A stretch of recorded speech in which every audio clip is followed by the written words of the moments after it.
water, earth, fire, air.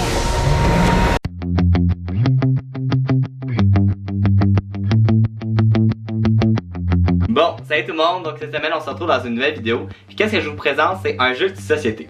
Un jeu de société basé sur l'univers de Avatar The Last Airbender, parce que c'était la fête d'une de mes amies en début avril. Puis on avait parlé de vouloir faire un jeu de société basé sur cet univers-là. Je me suis dit que ça serait une super belle occasion de faire ça. Puis pourquoi j'ai fait ça, c'est parce que pour moi, un cadeau, si vous n'avez pas remarqué, c'est deux choses. Ça doit montrer que tu as mis du temps et des efforts pour la personne, parce qu'il n'y a rien de plus précieux que du temps. Puis la deuxième, c'est de montrer que tu as écouté la personne ou que vous partagez quelque chose en commun. Donc, durant la pandémie, on a écouté la série pendant un an et demi quand on pouvait se voir. Donc, j'ai trouvé que ça serait un bon souvenir à avoir. Fait que je vais sur la vidéo, puis vous allez pas voir le riz parce que le riz elle voulait pas être affiché. Puis je respecte totalement ça, puis ça m'a pas empêché de faire un super beau cadeau. J'étais super contente, donc je vous laisse faire la suite. Pour commencer, je vais vous montrer comment j'ai fabriqué mon jeu. Donc, il y avait trois composantes. La première, c'est de faire les pions. Donc, j'ai utilisé de la pâte Fimo. C'est une pâte qui est capable de durcir à haute température. Mais là, comme vous voyez, Yang-Chen a eu un peu dur. On dirait qu'elle faisait du limbo quand elle a fondu. Donc, j'ai fait plus attention pour les autres après. Puis, j'ai utilisé des socles pour faire en sorte qu'ils tiennent mieux.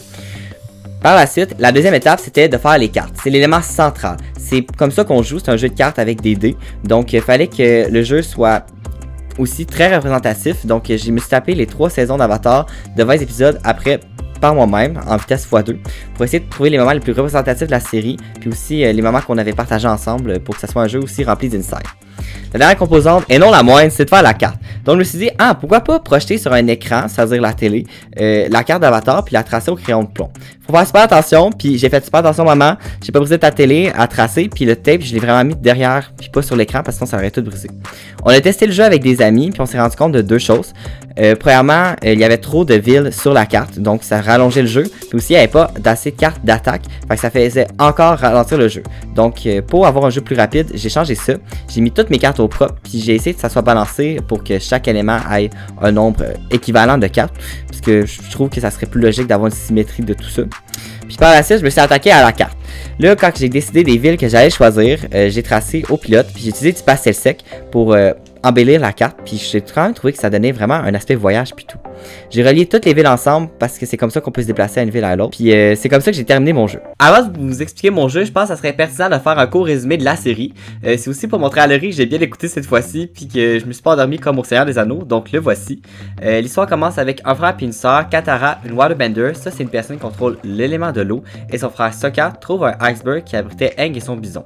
Aang c'est l'avatar. Ça faisait plus de 100 ans qu'il dormait dans un glacier, puis pendant cette période, la nation du feu a essayé de prendre le contrôle de toutes les autres nations. L'avatar c'est qui? C'est une personne qui a la capacité unique de contrôler les 4 éléments, c'est-à-dire l'eau, le feu,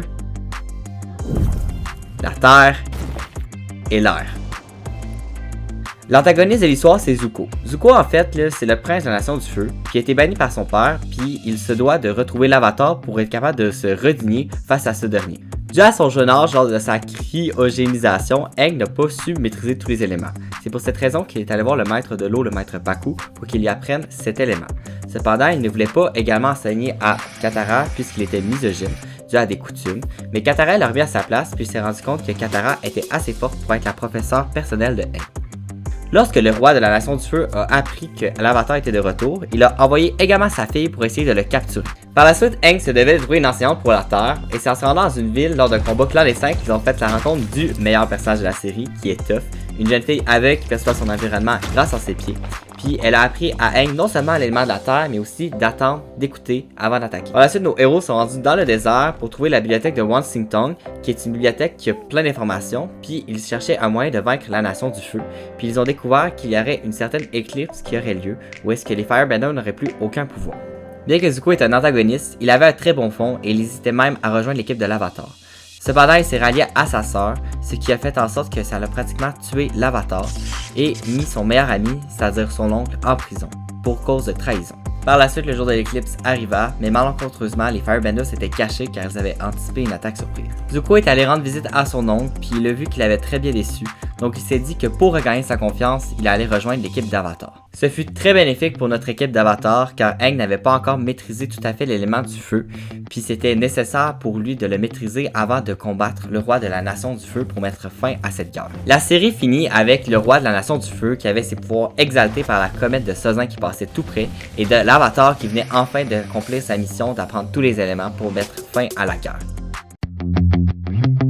Bon, maintenant laissez-moi vous présenter mon jeu. Donc mon jeu est basé sur le concept de l'avatar, c'est-à-dire la personne unique qui a le pouvoir de contrôler les 4 éléments si vous avez bien suivi. Mais qu'est-ce que je vous ai pas dit, c'est que l'avatar, à chaque fois qu'il meurt, il se réincarne en un autre avatar. Donc dans le jeu, les pions qu'on peut jouer, c'est toutes des anciennes formes de l'avatar. Puis chacun d'entre elles arrive avec son lot de pouvoirs uniques qui lui donnent des avantages dans la partie. Lorsqu'on a sélectionné notre personnage, on le place sur la case qui lui correspond. Puis après, on brasse les cartes, puis on en pige 7. Puis c'est important d'ajouter à avoir cette carte dans ses mains. Le but du jeu, c'est très simple.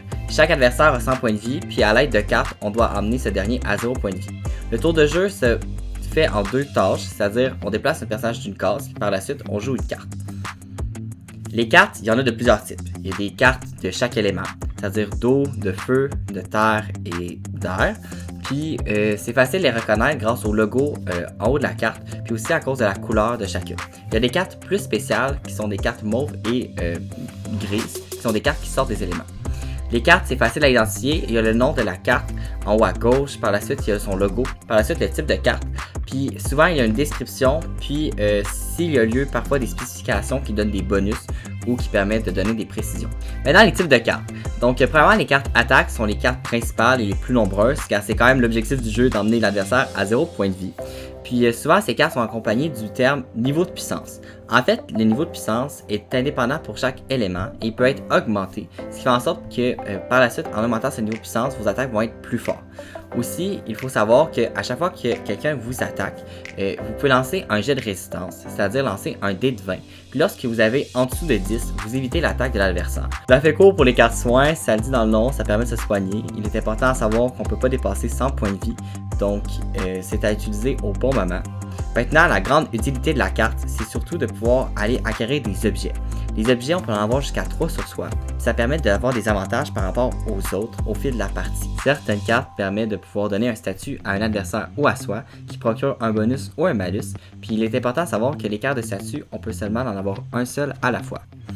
Les autres types de cartes sont les cartes de résistance, qui permettent d'avoir plus de résistance quand une personne nous fait une attaque vers nous, des cartes qui nous permettent de se déplacer plus vite sur la carte, ou des cartes qui ont des effets particuliers. C'est apporté d'autres concepts clés de la série Avatar, comme l'organisation du White Lotus, qui a comme mission de pouvoir rétablir la paix et arrêter la guerre de la Nation du Feu.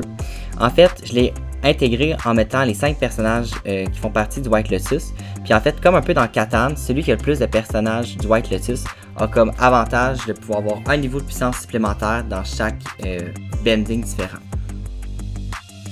Maintenant, je vais aussi apporter une carte spéciale pour chaque élément, c'est les éléments supérieurs. C'est-à-dire que chaque élément a un pouvoir spécial plus élevé quand on arrive à des niveaux de puissance très élevés. Donc, par exemple, il est possible pour l'élément de la terre de faire du metal bending, c'est-à-dire de contrôler le métal. Pour le feu, d'utiliser la foudre. Pour l'air, de voler. Et pour l'eau, d'utiliser le sang pour contrôler ses ennemis. Finalement, j'ai emballé le jeu de société à Laurie dans une boîte à pizza que je suis allé livrer chez elle. Puis on a passé la soirée à jouer au jeu. Puis vraiment, mon jeu, il est meilleur que je pensais. Donc, si vous êtes fan d'Avatar, je vous invite vraiment à y jouer. Les règlements, les cartes ainsi que les fiches de personnages sont dans la description. Il nous reste peut-être à faire la grosse map puis des pions pour pouvoir y jouer. Mais sur ce, je crois en vous. Vous êtes capable d'être créatif. Puis on se revoit bientôt dans une nouvelle vidéo. Abonnez-vous, lâchez un like et un commentaire. Ça me ferait un très grand plaisir. Salut, salut!